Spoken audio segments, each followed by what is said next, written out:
الحمدللہ، اللہ کا لاکھ لاکھ شکر ہے کہ جس نے اپنی یاد کی توفیق اور موقع فراہم کیا۔ لاکھوں اور کروڑوں درود حضرت محمد مصطفیٰ احمد مجتبیٰ حبیب کبریا صلی اللہ علیہ وآلہ وسلم کی ذات پر کہ جن کے طفیل مالک الملک نے یہ مہربانی فرمائی۔ کتب کسے کہتے ہیں؟ قطب الاقطاب کون شخص ہوتا ہے اور اس کے ذمہ کیا کام ہوتے ہیں؟ آج کی ویڈیو میں ہم اس پر بات کریں گے۔ جب ہم لفظ کتب کو دیکھتے ہیں تو ہمارے سامنے ایک چکی جو ہوتی ہے آٹا پیسنے والی، اس کے دو پارٹوں کے سینٹر میں جو ایک لوہے کی کیل لگی ہوتی ہے جس کے گرد اوپر والا پارٹ جو ہے وہ گھومتا ہے، یہ لفظ کتب جو ہے اس سے ماخوذ ہے۔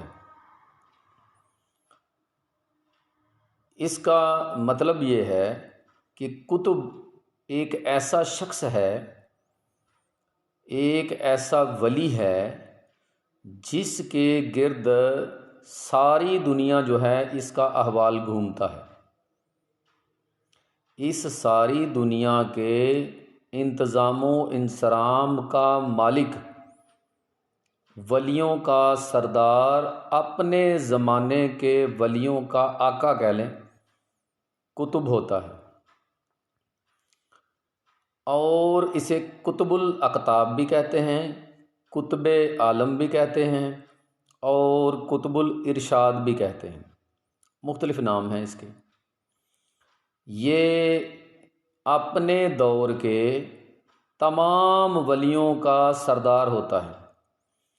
بعض کتابوں میں اسے غوث بھی کہا جاتا ہے، بعض جگہ پہ یہ کہا جاتا ہے کہ قطب الاقطاب جو ہیں اس کے دو وزیر بھی ہوتے ہیں، جن میں سے ترقی کرتے ہوئے جب قطب الاقطاب جو ہے وہ ترقی کرتے ہوئے وحدانیت تک نکل جاتا ہے، یعنی اللہ اور اس کے درمیان کوئی پردہ نہیں رہتا، تو پھر یہ دو وزیر جو ہیں ان میں سے ایک جو ہے وہ ترقی کر کے قطب الاقطاب بن جاتا ہے۔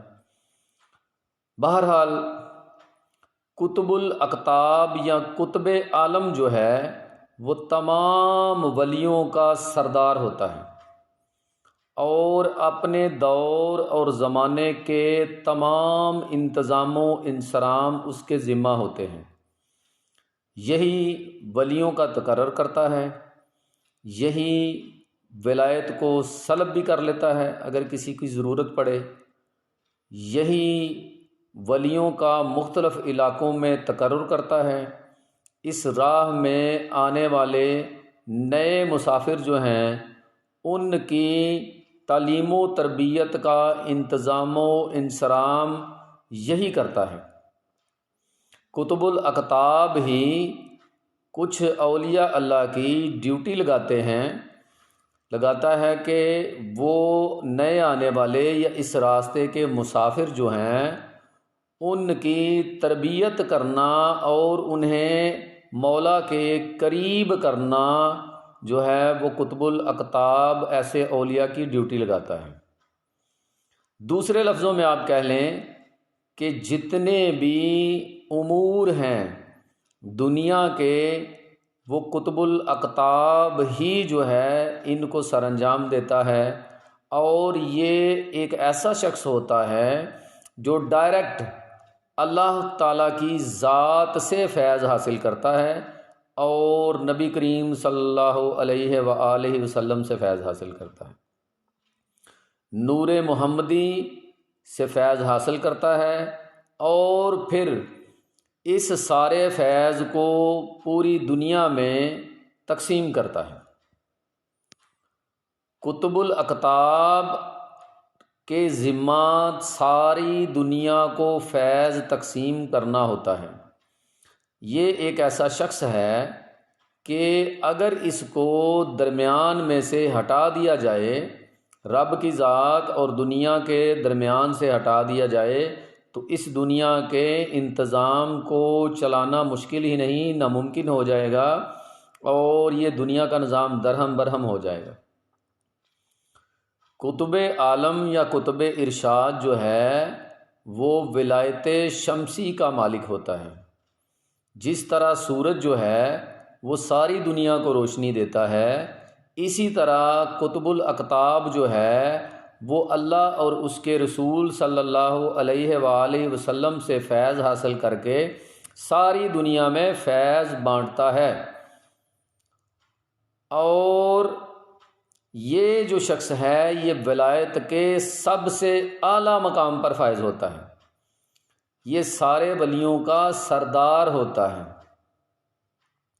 باقی جتنے بھی اولیاء اس کے زیر سایہ ہوتے ہیں یا اس کے وزیر ہوتے ہیں وہ ولایت قمری پر فائز ہوتے ہیں، یعنی وہ شمس سے روشنی لے کر روشن ہوتے ہیں، اور شمس جو ہے یعنی قطب الارشاد جو ہے، کتب عالم جو ہے وہ ڈائریکٹ اللہ کی ذات سے اور رسول کریم صلی اللہ علیہ وآلہ وسلم کے سینہ سے، ان کے قلب سے نور محمدی کا فیض حاصل کر کے اپنے ساتھ منسلک تمام اولیاء میں اور پوری دنیا میں جو ہے وہ تقسیم کرتا ہے۔